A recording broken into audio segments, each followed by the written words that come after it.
వేములవాడ రాజన్న ఆలయం దగ్గరలో railway line కోసం భూములు కోల్పోతున్న రైతులు గత 10 సంవత్సరాలుగా ఆందోళన చెందుతున్నారని, ఇప్పటివరకు భూములు కోల్పోతున్న వారికి నష్టపరిహారం ఇవ్వాలని మున్నూరు కాపు సంఘం రాష్ట్ర అధ్యక్షులు కొండదేవయ్య అన్నారు. శనివారం ఆయన వేములవాడలో మాట్లాడుతూ రైల్వే లైన్ కోసం భూములు కోల్పోయిన కొందరికి నష్టపరిహారం ఇచ్చారని, రైల్వే స్టేషన్ నిర్మాణం దగ్గర భూములు కోల్పోతున్న వారికి నష్టపరిహారం ఇవ్వలేదని, ఇప్పటికైనా కేంద్ర ప్రభుత్వంతో పాటు రాష్ట్ర ప్రభుత్వం స్థానిక ఎమ్మెల్యే జోక్యం చేసుకుని భూములు కోల్పోతున్న వారికి నష్టపరిహారం ఇవ్వాలని, లేకపోతే గెజిట్ నుంచి తొలగించాలని కోరారు.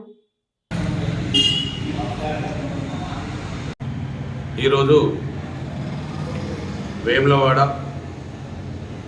రైల్వే లైను రైల్వే స్టేషన్ బాధిత రైతులందరూ కూడా ఈరోజు ఇక్కడికి రావడం జరిగింది. మొన్ననే ఒక 20 రోజుల క్రితము రైల్వే మంత్రి, కేంద్ర మంత్రి అశ్విని వైష్ణవ్ గారికి ఒక వినతి పత్రం అందజేస్తాం. ఎందుకంటే వారికి ఇదివరకు కూడా ఒక సంవత్సరం కిందట కూడా కేంద్ర మంత్రికి అశ్విని వైష్ణవ్ గారికి మేము రాజ్యసభ సభ్యులు రవిచంద్ర గారి ద్వారా అప్పుడు ఇవ్వడం జరిగింది. నేను అప్పుడు వెళ్ళినాను. మరి మొన్న నేనే దగ్గరుండి ఆర్ కృష్ణయ్య గారితో రైల్వే మంత్రిని కలిసి మాకు ఇక్కడ జరుగుతున్న అన్యాయం గురించి తెలియడం జరిగింది.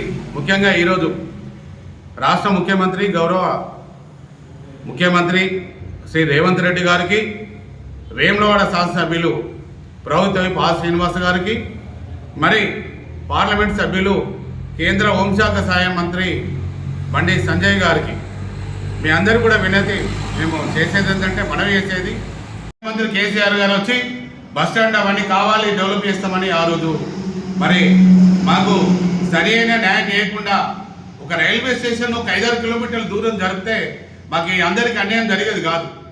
ఈరోజు railway station, railway line, bus stand చేయబట్టి వేములవాడ పట్టణంలో కూడా గరీబు సరీబు కూడా భూమి ఇల్లు కట్టుకునే పరిస్థితులు లేకుండా మరి తీసుకొచ్చి కొంతమందికి పోయిన గవర్నమెంట్ 250 ఎకరాల్లో 150 ఎకరాలకు 34 లక్షలకు ఎకరం భూమి ఇచ్చేసి దూరం ఉన్న వాళ్లకు మరి 3 సంవత్సరాలు గడిచింది.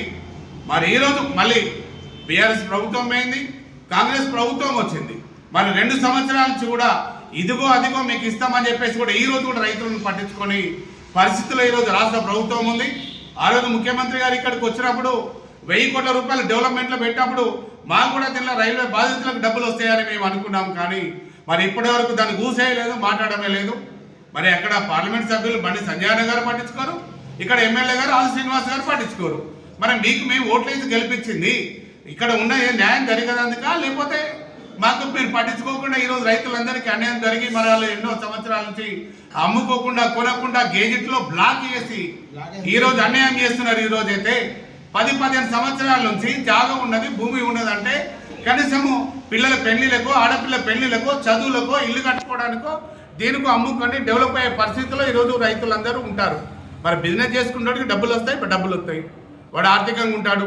రైతులకు ఉన్నదే పొద్దున్న అయితే భూమి పొలం దున్నుకే రైతులు, వాళ్ళకి ఈరోజు ఏమన్నా అవసరానికి అమ్ముకొని బతికే రైతులు దాన్ని ఎడగాకుండా చేసి గెజెట్ బ్లాక్ చేసి ఈరోజు 10 సంవత్సరాల నుంచి కూడా మరి ఆ ప్రభుత్వమైనా ఈ ప్రభుత్వాన్ని పట్టించుకోలే, కేంద్ర ప్రభుత్వం కూడా పట్టించుకోవట్లేదు. కాబట్టి మరి మన సర్పంచుల ఎన్నికలు వచ్చినాయి, మేము ఓట్లు వేస్తాము.